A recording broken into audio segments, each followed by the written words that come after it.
N media പ്രധാന വാർത്തകളിലേക്ക് സ്വാഗതം. വാർത്തകൾ വായിക്കുന്നത് ശീതൽ ജോൺസൺ. പ്രധാന തലക്കെട്ടുകളിൽ നോക്കാം. മോഷണ സംഘങ്ങളുടെ വിഹാര കേന്ദ്രമായി സാംസ്കാരിക തലസ്ഥാനം. ജില്ലയുടെ വിവിധ കേന്ദ്രങ്ങളിൽ ആരാധനാലയങ്ങളും ബാങ്ക് എടിഎമ്മുകളും വ്യാപാര സ്ഥാപനങ്ങളും കേന്ദ്രീകരിച്ചാണ് മോഷണങ്ങൾ പെരുകുന്നത്.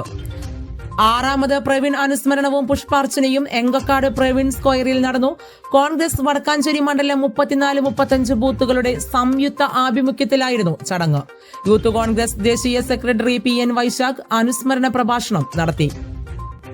ഉത്രാളിക്കാവിലെ കന്നിമാസത്തിലെ ആയില്യ പൂജ ഭക്തിസാന്ദ്രം. പ്രത്യേകം അലങ്കരിച്ച ക്ഷേത്രത്തിലെ നാഗത്തറയിൽ നടന്ന പൂജയ്ക്ക് ക്ഷേത്രം മേൽശാന്തി ഗോപാലകൃഷ്ണ അയ്യർ മുഖ്യ കാർമ്മികത്വം വഹിച്ചു. കരിങ്കല്ല് കയറ്റി വന്നിരുന്ന ലോറിയുടെ പിൻചക്രങ്ങൾ ഊരിത്തെറിച്ചു. ഒഴിവായത് വൻ അപകടം. ഇന്ന് രാവിലെ 11 മണിയോടെ പുന്നംപറമ്പ് സെന്ററിൽ SBI ബാങ്കിന് സമീപത്തായിരുന്നു അപകടം. വിദേശ രാജ്യങ്ങളിൽ നിന്ന് കേരളത്തിലേക്ക് വൻതോതിൽ വിദ്യാർത്ഥികൾ എത്തുന്നതായി മന്ത്രി MB രാജേഷ് മുളങ്കുന്നത്തുകാവ് കിലയിൽ പറഞ്ഞു. കിലയുടെ കീഴിൽ കോളേജ് ആരംഭിക്കുന്നതിന്റെ ഭാഗമായി ഇന്ന് രാവിലെ 11 മണിയോടെ KILA college of decentralisation and local governance ഉദ്ഘാടനം ചെയ്തുകൊണ്ട് സംസാരിക്കുകയായിരുന്നു അദ്ദേഹം.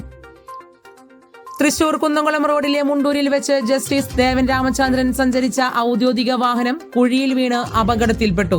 കോഴിക്കോട്ടെ ഒരു പൊതുപരിപാടിയിൽ പങ്കെടുത്ത് തിരിച്ചുവരുന്ന വഴി ശനിയാഴ്ച ഉച്ചയ്ക്ക് 2:30ഓടെയായിരുന്നു സംഭവം. ഇടതുപക്ഷത്തെയും കേരള ജനതയെയും വഞ്ചിച്ച PV അൻവറിന് മാപ്പില്ല. CPIM ഓട്ടുപാറ ലോക്കൽ കമ്മിറ്റിയുടെ നേതൃത്വത്തിൽ പ്രതിഷേധ പ്രകടനം നടന്നു. CPIM ലോക്കൽ കമ്മിറ്റി അംഗം ശ്രീ KP മദനൻ അധ്യക്ഷത വഹിച്ചു. ഇതോടെ പ്രധാന വാർത്തകൾ സമാപിക്കുന്നു. നന്ദി, നമസ്കാരം.